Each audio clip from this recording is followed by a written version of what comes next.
प्रिय साथियों नमस्ते।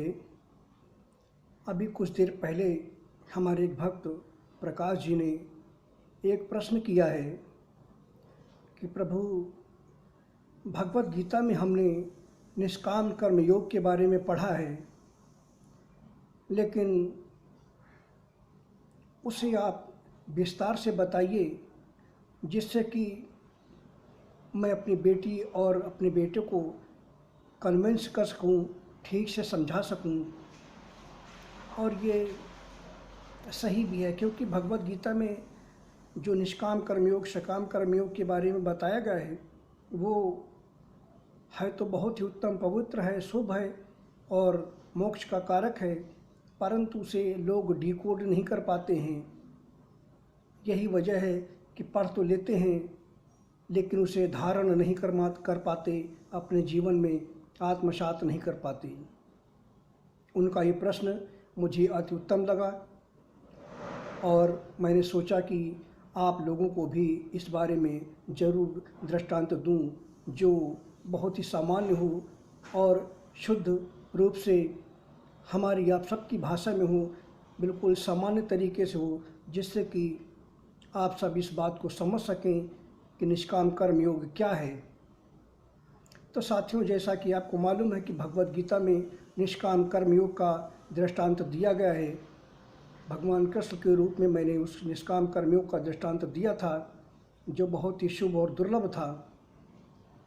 तो इसको मैं बिल्कुल साधारण सामान्य रूप से आपको बता रहा हूँ कि निष्काम कर्मयोग और सकाम कर्मयोग। प्रिय साथियों, सकाम कर्मयोग वो है जो कामना से युक्त होकर जो कर्म हम करते हैं वो सकाम कर्मयोग होते हैं। जैसे कि हमारी कामनाएं होती हैं, हमारी इच्छाएं होती हैं, उन इच्छाओं को, उन कामनाओं को धारण कर जो हम कर्म करते हैं, अर्थात जो संकल्प शक्ति का प्रयोग कर तप करते हैं और साधना करते हैं, कर्म करते हैं, भौतिक जीवन के जो कर्म करते हैं, यज्ञ हवन आदि करते हैं, पूजा पाठ करते हैं, सकाम कर्मयोग से करते हैं, तो इनका प्रभाव हमारे जीवन में पुण्य के रूप में प्राप्त होता है। और आपको जानकर ये हैरानी होगी कि ब्रह्मा से लेकर देवराज इंद्र और दुनिया भर के सभी देवी देवता जो हमारे ब्रह्मांड में हैं, ये इसी सकाम कर्मयोग का ही परिणाम है। ब्रह्मा जी को हम आदिकर्ता सृष्टिकर्ता कहते हैं, लेकिन ब्रह्मा जी भी सकाम कर्मयोग की ही उत्पत्ति के कारक हैं। जब वैदिक जीवन जीने वाला कोई व्यक्ति इतना पुण्यात्मा हो जाता है कि अपने पुण्य के प्रभाव से ही वह ब्रह्म पद तक प्राप्त कर सकता है, सकाम कर्मयोग में इतनी ताकत होती है। लेकिन ये सकाम कर्मयोग के जो पद हैं, जैसे देवराज इंद्र का पद है, ग्रह नक्षत्रों के पद हैं, इस तरह के जो पद हैं, ब्रह्मा के जो पद हैं, वो सकाम कर्मयोग से ही प्राप्त किए जाते हैं, क्योंकि ये पुण्य के प्रभाव से ही ये ब्रह्मा तक के पद निर्धारित हैं। जैसा कि शास्त्रों में कहा गया है कि ब्रह्मा की उम्र भी 100 वर्ष की होती है, अर्थात 100 वर्ष उनके दिव्य वर्ष हैं, जिनमें करोड़ों सृष्टियाँ बीत जाती हैं, करोड़ों कल्प बीत जाते हैं। इस तरह से जब 100 वर्ष ब्रह्मा के बीत जाते हैं तब उनकी भी मृत्यु हो जाती है, उनको भी अपना पद छोड़ना पड़ता है और किसी नए ब्रह्मा की नियुक्ति होती है। इसी तरह देवराज इंद्र के पद जो है वो भी 72 युगों के लिए है, 18 चतुर्युगी का ही वो पद होता है। 72 युग भोग लेने के बाद देवराज इंद्र को भी अपना पद छोड़ना पड़ता है, क्योंकि यह पद भी वैदिक है, सकाम है, पुण्य के प्रभाव से ही ये पद प्राप्त होते हैं। अब रही निष्काम कर्मयोग। निष्काम कर्मयोग क्या है? साथियों, निष्काम कर्मयोग वो है जब हम अपने जीवन में कर्म तो करते हैं, लेकिन कर्म अपना कर्तव्य समझकर करते हैं। जैसे एक पुत्र का माता पिता के प्रति जो कर्तव्य है, एक पति का जो पत्नी के प्रति कर्तव्य है, जो एक पिता का अपनी पुत्र पुत्री के प्रति कर्तव्य है, जो जीवन निर्वहन के जो साधन हैं, इन सभी कर्तव्यों को निष्काम भाव से करते हुए, अर्थात जब हम कोई भी कर्म स्वार्थ से रहित, कामना से रहित होकर करते हैं, कर्तव्य कर्म समझकर करते हैं, तो वह कर्म निष्काम होता है। और ऐसे कर्म का प्रभाव होते हुए भी हम उस कर्म को भोगने के लिए बाध्य नहीं होती। जैसे कि हम कर्म करते हैं तो पाप भी उत्पन्न होते हैं, पुण्य भी उत्पन्न होते हैं, लेकिन जो निष्काम कर्मयोगी है वह इन पाप और पुण्य के शुभ अशुभ फलों को उल्लंघन कर जाता है, इनसे परे चला जाता है और वह जन्म जन्मांतर के चक्र से मुक्त हो जाता है। क्योंकि ऐसा जो निष्काम कर्मयोगी है वो आत्मा में ही रमण करता है, आत्मा में ही निवास करता है और आत्मा में ही चिंतन मनन करता है। वह ये समझता है कि जो हमारा शरीर है, हमारी इंद्रियां हैं, हमारी बुद्धि है, हमारा मन है, ये सब भौतिक है, ये सब वर्तमान है, मगर हम इन सब से परे हैं, आत्मा है, जीवात्मा है, इन सब से परे परम तत्व हैं। हम उस परम तत्व से प्रकट हुए, उसी परम तत्व में विलीन होना है। जब इंसान इच्छा रहित होकर कर्म करता है, कामना और वासना से रहित होकर कर्म करता है, राग और द्वेष से परे होकर जब कर्म करता है, तो ऐसे व्यक्ति को जीते जी भी मोक्ष प्राप्त होता है और जीते जी ही वह मुक्त होता है, कर्म बंधन से परे रहता है।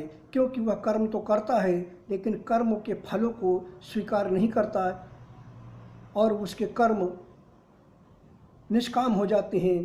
क्योंकि अगर आप जैसे पुण्य करेंगे तो पुण्य के फलों से भी आपको पुण्य के प्रभाव को भोगना पड़ेगा। धरती में राजा बनेंगे और बड़े बड़े अधिकारी मंत्री बनेंगे, उससे भी ज़्यादा जब पुण्य आपका एकत्र होगा तो आप देवी देवता बन जाएंगे। लेकिन आपको देवी देवताओं के रूप में भी पुण्य तो भोगने पड़ेंगे और भोगने के बाद फिर आपको मृत्यु लोक में जन्म लेना पड़ेगा आपके पुण्य क्षीण हो जाने के बाद। लेकिन निष्काम कर्मयोगी पूर्ण स्वतंत्र होता है, उसके लिए कोई बंधन नहीं है, उसके लिए कोई बाधा नहीं है। वह इन सब को उल्लंघन कर जाता है और वह स्वतंत्र रूप से विचरण करता है। क्योंकि उसकी आत्मा जब अपना शरीर छोड़ती है तो उसके साथ पाप और पुण्य नहीं जाते, जाकर भी वो तटस्थ हो जाता है। न उसके लिए पाप कोई चीज़ होती है, न उसके लिए कोई पुण्य जैसी चीज़ होती है। वह इन दोनों में संतुलित हो जाता है, बैलेंस हो जाता है, सम हो जाता है। और जब कोई इंसान अपने कर्मों में सम हो जाता है तो यह निष्काम कर्मयोग की, आध्यात्म की, भक्ति की अपनी चरम सीमा होती है। और इसी निष्काम कर्मयोग को भगवत गीता में मैंने बताया था कृष्ण के रूप में, लेकिन वो डिकोड करना कठिन है। इसीलिए मैं आज उस निष्काम कर्मयोग को आपसे विस्तार से बता रहा हूँ, बेहद सरल सामान्य भाषा में, समान तरीके से, जिससे कि यही निष्काम कर्मयोग भगवान विष्णु धारण करते हैं। राम ने इसी निष्काम कर्मयोग को धारण किया, कृष्ण ने भी इसी निष्काम कर्मयोग को धारण किया और इस समय मैं जो पृथ्वी पर अवतरित हुआ हूँ, इसी निष्काम कर्मयोग को धारण कर अपने कर्तव्य कर्म को कर रहा हूँ। मैं कर्म तो कर रहा हूँ लेकिन कर्म के फलों को भोगने के लिए मैं बाध्य नहीं हूँ। मैं अवतरित होता हूँ अपनी इच्छा से होता हूँ, मेरी मृत्यु भी अपनी इच्छा से ही होती है, मैं जन्म भी अपनी इच्छा से ही लेता हूँ और कर्म भी अपनी इच्छा से ही करता हूँ। मेरे लिए कोई कर्म करने योग्य नहीं है और मेरे लिए कोई ऐसा भी कर्म नहीं है जो ना करने योग्य है। क्योंकि मेरा जीवन मानव मात्र के कल्याण के लिए है, समाज के कल्याण के लिए है। मैं कर्ता से परे हूँ, पाप और पुण्य से रहित हूँ। यही मोक्ष का कारक है, यही मोक्ष है। मोक्ष मृत्यु के पश्चात नहीं, मोक्ष एक जीवन शैली है, एक आदर्श जीवन शैली है और यह जीते जी मिलती है। लोग कहते हैं कि मोक्ष मृत्यु के पश्चात मिलता है, ऐसी कोई बात नहीं है। आप जीते जी मोक्ष को प्राप्त करते हैं और आप जब जीवन में जीते रहते हैं तो निष्काम कर्मयोगी को ये एहसास होता रहता है कि वह मुक्त है, स्वतंत्र है। जब समस्त कर्मों से, पाप और पुण्य से जब परे इंसान चला जाता है तो इसी गति को, इसी स्थिति को मोक्ष कहा जाता है। जब पाप और पुण्य में दोनों में समदृष्टा हो जाता है, सम हो जाता है, तो ऐसी स्थिति को ही मोक्ष कहते हैं, परम पद कहते हैं।